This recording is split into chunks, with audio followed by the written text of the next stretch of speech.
दोस्तों welcome back to my YouTube channel Rashmi Singh. और रश्मि रथी का हम द्वितीय सर डिस्कस करेंगे। मतलब मैं बताऊंगी कि मैंने इसमें क्या पढ़ा और ये समझा और ये किसके बारे में। एंड उससे पहले बताना चाहती हूँ कि मैंने जस्ट यूट्यूब चेक किया था, जब मैंने इसका फर्स्ट पार्ट का वीडियो अपलोड करा था तो मैंने देखा कि वी आर नाउ 228। तो मैंने जो कल देखा था तो हम 224 से 228 हो चुके हैं। थैंक यू सो मच जो हमारे न्यू सब्सक्राइबर्स आए, thank you so much. And yes please like comment and share करें। मैंने बहुत सारी मतलब मैं इतनी वीडियोस बनाती हूँ ना, 300 साढ़े 300 370 वीडियो हो चुकी हैं। तो प्लीज़ देखो, आई नो 370 देखना मुश्किल है बट ये टाइम जैसे रील्स देखते टाइम निकल जाता है, देख सकते हैं।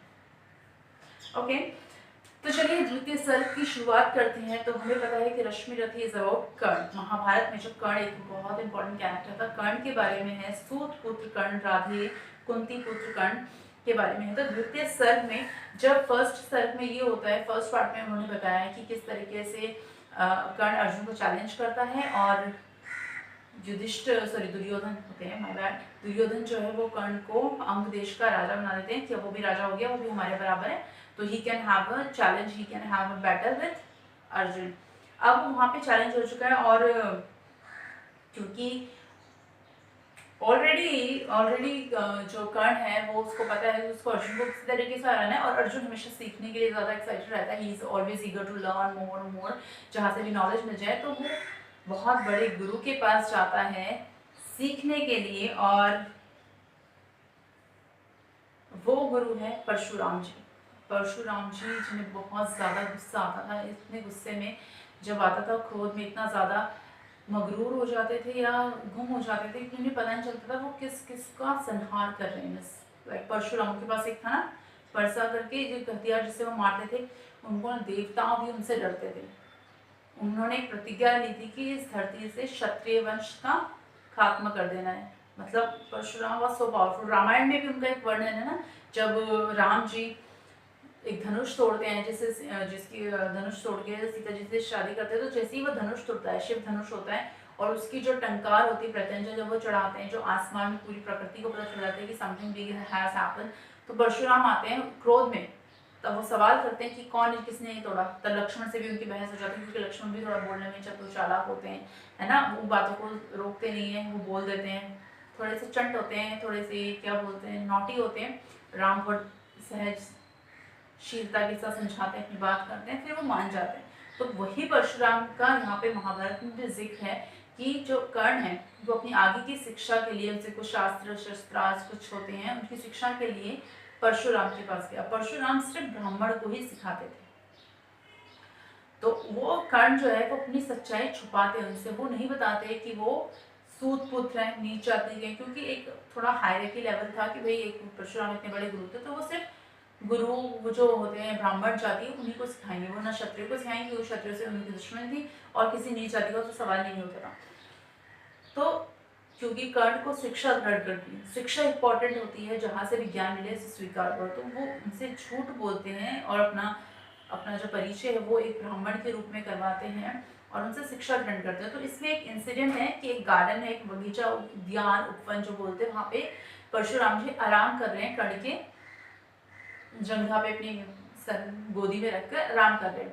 और परशुराम को उससे बहुत स्नेह है, क्योंकि कर्ण एक बहुत अच्छा शिष्य, बहुत अच्छा स्टूडेंट है। एक अच्छे टीचर को एक अच्छा स्टूडेंट चाहिए, एक अच्छे स्टूडेंट को एक अच्छा टीचर चाहिए, सो दैट दोनों ग्रो कर सके। तो जो परशुराम जी वो बहुत खुश होते हैं कर्ण की निष्ठा देखकर कि कर्ण कितनी मेहनत करता है, जो मैं सिखाता हूँ उस पर इतना ध्यान देता है, हर शब्द हर वचन, मेरे मुँह से निकली हुई हर बात उसके लिए पत्थर के समान होती है और वो उसको बिल्कुल ग्रहण करता है और उतनी शिद्दत से प्रैक्टिस करता है। उसको बोलते भी है कि तुम थोड़ा सा जिक्र उसमें करते हैं कि तुम अपने खान पीन का भी ध्यान दो, अगर अभी से तुम मेरी तरह हो जाओगे तो फिर तुम्हारा खत्म, तुम्हारा कितना खून में जलाता हूँ, किस तरीके से तुम्हें कितना हार्ड में सिखाता हूँ, टीचर एक जो होता है।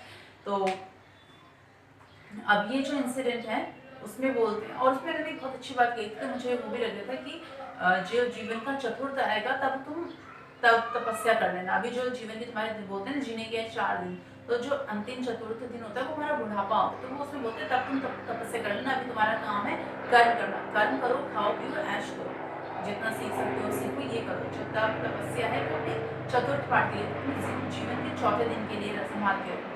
तो ये बात मुझे अच्छी लगी थी।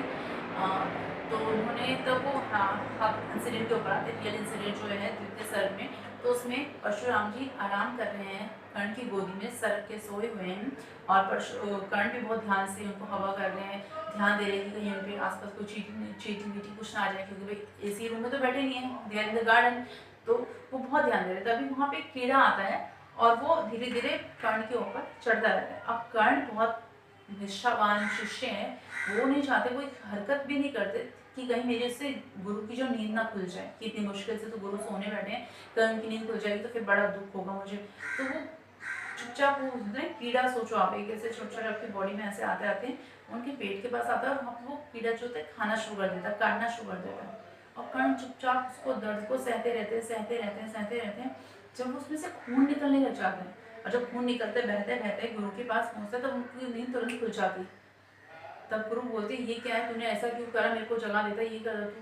तब फिर मुझे समझ में आता है कि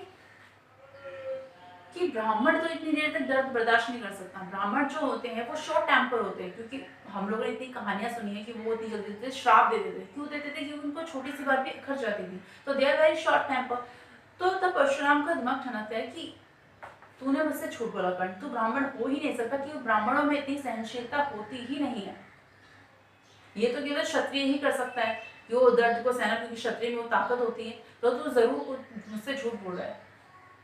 तब कर्ण अपना राज खोलता है कि हाँ गुरुदेव, मुझे क्षमा कीजिए, मुझसे बहुत बड़ी गलती हुई, मैंने आपसे झूठ बोला, क्योंकि मैं आपसे शिक्षा ग्रहण करना चाहता था। मेरा सिर्फ एक उद्देश्य था कि मैं एक अच्छे गुरु की शिक्षा ले सकूं, इसके अलावा मेरे दिल में कोई द्वेष नहीं था।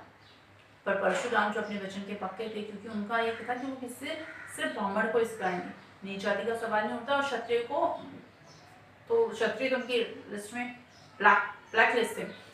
तो अब वो बहुत गुस्सा होते हैं, उनको श्राप देना चाहते हैं, लेकिन उनसे प्रेम भी बहुत करते हैं, तो उनको श्राप भी नहीं दे पाते। मतलब नहीं तो क्योंकि परशुराम का गुस्सा इतना है, वो एक श्राप से किसी को जला के भस्म कर सकते हैं, लेकिन परशुराम मोह में, क्योंकि उन्हें उस पर बहुत प्रेम होता है, क्योंकि वो इतना अच्छा था, उनको इतना उनकी हर एक बात मानता था, उन्हें पुत्र जैसा उन्हें फील होता था। तो बोलते हैं कि मैं तेरा जीवन तो नहीं हरण कर सकता, तुझे जीवन दान देता हूँ, लेकिन तूने जो भी मुझसे कुछ सीखा है, वो जो वक्त आने पर तू भूल जाए, वक्त आने पर तू भूल जाएगा। मतलब कितनी इसे देखा है कितनी बुरी बात है ना। मतलब हम इतनी मेहनत से अगर कुछ सीखे और आपको कोई बोल दे कि जब तेरे को जरूरत पड़ेगी, when you will be starting your earning, और कुछ भी आप जॉब में अप्लाई करने जाओगे, then you will forget everything, सबकी आपकी मेहनत पे पानी फिर जाएगा। कर्ण बहुत रोता है, गिड़गिड़ाता है, उनसे क्षमा मांगता है कि मुझे महाराज आप मुझे मृत्युदान दे दे, वो मुझे स्वीकार है, लेकिन आपने कैसा मुझे श्राप दे दिया कि वक्त आने पर, क्योंकि उसका मेन उद्देश्य था अर्जुन को हराना, कि जब कभी जरूरत पड़ेगी तो वो उसको इस तरीके से कर सकता है, क्योंकि अंदेशा आ गया था कि भाई युद्ध हो सकता है, कभी कुछ हो सकता है। तो उसका मेन उद्देश्य था अर्जुन को हराना। अगर वो उस विद्या का यूज ही नहीं कर पाएगा तो फायदा क्या है। पर परशुराम जी कहते हैं नहीं, अब तो जो बात हो चुकी, मैंने जीवन दान तो दे दिया, लेकिन क्योंकि तूने मुझसे झूठ बोला, तूने अपने गुरु को छला, गुरु को धोखा दिया, इसलिए तुझे श्राप भुगतना पड़ेगा। कर्ण के पास अब कोई रास्ता नहीं है, और वो नतमस्तक होकर वहां से चला जाता है, क्योंकि उसे पता है उसे भुगतना पड़ेगा। गलत तो उसने क्या है, ही नोज दैट, लेकिन उसका रीजन अलग था। बट परशुराम जी से पंगा लेना is not a good thing, was not a good option. But ठीक है, क्योंकि महाभारत है, महाभारत में इंसिडेंट्स हुए हैं, तभी जाके प्रॉपर महाभारत का रण हुआ है। तो ये है द्वितीय सर्ग में, और प्लीज़ वॉच इट। और अगर आपको इसके बारे में कुछ पता हो, कर्ण परशुराम की जो इंसिडेंट मैंने बताया, तो प्लीज़ उसे कमेंट में बताएं, और लोगों से शेयर भी करें। लाइक इस तरह की स्टोरीज पता होनी चाहिए कि हमारे रामायण महाभारत गीता में क्या क्या कुछ लिखा गया, अपने वेद उपनिषद, हमें नॉलेज होनी चाहिए, क्योंकि ये हमारी धरोहर है, हमारी संस्कृति है, हमें इनके बारे में पता होना चाहिए। क्योंकि I also believe like science is अपनी जगह पे, लेकिन साइंस से बढ़कर भी एक चीज होती है magic universe, and I believe in that magic, I believe in that universe, I believe in that super natural power that it works. क्योंकि जहाँ साइंस काम नहीं होता, जहाँ लॉजिक काम नहीं करते, वहाँ मैजिक काम करता है, and I do believe in magics. So मेरा भगवान ये सब चीज़ों पर बहुत ज़्यादा विश्वास है, मैं मानती हूँ। तो प्लीज़ यस वॉच करिए, इस वीडियो को शेयर करिए लोगों के साथ, इस तरह की बातें कीजिए, महारामायण महाभारत के बारे में थोड़ा पढ़िए। क्योंकि मेरे को जब याद है कि हमारी टेक्स्ट बुक में हमारे पास लाइक एक होती थी बुक, रामायण, बाल राम कथा ऐसे, तो उसमें हमने पढ़ा है, और लॉकडाउन में हमें दोबारा से देखने का मेरा बचपन है, तो हम देखते थे। And I am very happy कि हम 228 हो चुके हैं और ये वीडियो मैं 3 बजे तक अपलोड कर दूंगी, तो देखते हैं शायद कुछ और प्रोग्रेस हो जाए। तो thank you so much, please like comment and share and subscribe my channel, because I'm starting and I don't know how to edit and everything. I just make video and the first and the last part is cut and the remaining portion, whatever it is, bad, good, everything is there, unfiltered, unedited. Just me. That's me, because I believe in the purity, the natural things. Okay? Yes, ये हो गया द्वितीय sir. थोड़ी देर बाद मिलेंगे तृतीय sir के लिए। Thank you.